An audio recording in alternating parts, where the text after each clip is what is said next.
বেলালের মতো আশেক যদি আমরা হইতাম, এই দুনিয়ায় নবীর দেখা পাইতাম। হায় রে বেলাল, বেলাল মদিনা ছেড়ে চলে গেলেন সিরিয়ার দামেস্কে। যাওয়ার পরে কয়েকদিন পরে আবার মদিনায় ফিরলেন। আবু বকর বলে, বেলাল তোমার কি টাকা লাগবে নি? যদি তোমার টাকা লাগে আমরা বাইতুল মাল থেকে তোমার টাকা তুলে দিব। হাসান ভাই, হযরত বেলালের একটা ওয়াজ করো। বেলাল রাদিয়াল্লাহু তাআলা। হ্যাঁ, শুরু করার আগে একটা কথা বলি, উপরে একটা পেজ মেনশন করে দিয়েছি আমার এক ভাইয়ের। তো ভাইটা অনেক কষ্ট করেন পেজের মধ্যে, আপনাদের ভালোবাসা চানুনি, তো ওনার পেজটা একটু কি করে দিবেন, ফলো করে দিবেন। উপরে পেজ মেনশন করে দিয়েছি, আপনারা একটু পেজটাতে ঢুকে ওনাকে একটু সাপোর্ট করবেন যদি ভালো লাগে আর কি। ভালো লাগলে ওয়াজটা ভালো লাগলে বাইকে একটু সাপোর্ট করবেন আর কি, এটাই। তো শুরু করি। আমার নবী যখন ইন্তেকাল করলেন, কি করলেন? ইন্তেকাল করার পরে আবু বকর একটা গাঁটুরি বেঁধে মদিনা ছেড়ে চলে যাইতেছে। যাওয়ার পরে আবু বকরের সাথে দেখা, কার সাথে? আবু বকর। আবু বকর বলে, বেলাল তুমি গাঁটুরি বেঁধে কোথায় চলে যাও? আবু বকরকে বেলাল ডাক দেয়া বলেন, রে আবু বকর, আমাকে তোমরা বাধা দিও না, আমি মদিনা ছেড়ে চলে যাইতেছি সিরিয়ার দামেস্কে। সিরিয়ার দামেস্কে। আবু বকর বলে, বেলাল তুমি কেন চলে যাইতেছো? তোমার কি অভাব? যে অভাব আমাদেরকে তুমি বলো। বেলাল বলে, আবু বকর আমার যেইটার অভাব, এই অভাব এই মদিনার কেউ পূরণ করতে পারবে না। পারবে না। আবু বকর বলে, বেলাল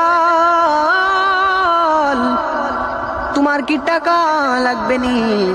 যদি তোমার টাকা লাগে আমরা বাইতুল মাল থেকে তোমার টাকা তুলে দিব। টাকা তুলে দেব। তোমার যদি টাকা লাগে মসজিদ থেকে তুলে দিব, তারপরও তুমি যেও না। এবার বেলাল রাদিয়াল্লাহু তাআলা ডাক দিয়া বলি, আমার তো টাকা লাগবে না, আমার টাকা লাগবে না। যেই মদিনার মাঝে নবী নাই, যেই মদিনার মাঝে আজান দিলে আমার নবী আর আসে না, আসে ওই মদিনার মাঝে আমি বেলাল আর থাকবো? আমি আর থাকবো না, এই মদিনা ছেড়ে আমি চলে যাইব। এবার আবু বকর ডাক দেয়া বলে, তুমি কে একাই নবীকে ভালোবাসো? আমরা মনে হয় নবীকে ভালোবাসি না।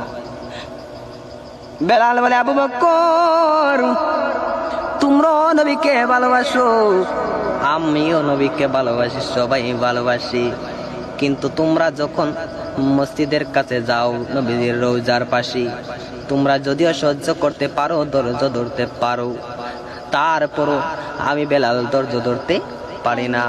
আমি বেলাল নবীজির রওজার পাশে গেলে আমি বেলাল আর সহ্য করতে পারি না।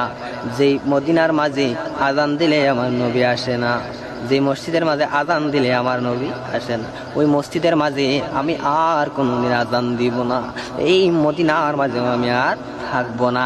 এই বলে বেলাল গাঁটুরি বেঁধে সিরিয়ার দামেস্কে চলে গেলেন। যাওয়ার পরে কয়েকদিন পরেই আমার নবী স্বপ্নে দেখা দিলেন। আমার নবী বলেন, বেলাল কতদিন হলো তোমার কণ্ঠে আজান শুনি না। বেলাল রাদিয়াল্লাহু তাআলা চলে গেলেন আবার মদিনায়। কোথায়? মদিনায় চলে গেলেন। যাওয়ার পরে নবীদের রওজার পাশে গেলে হাউ মাউ করে কান্না শুরু করে দিলেন। জোরে জোরে কি আল্লাহু আকবার বলা যাবে না? আল্লাহু আকবার। বেলালের মতো আশেক যদি আমরা হইতাম, এই দুনিয়ায় নবীর দেখা পাইতাম।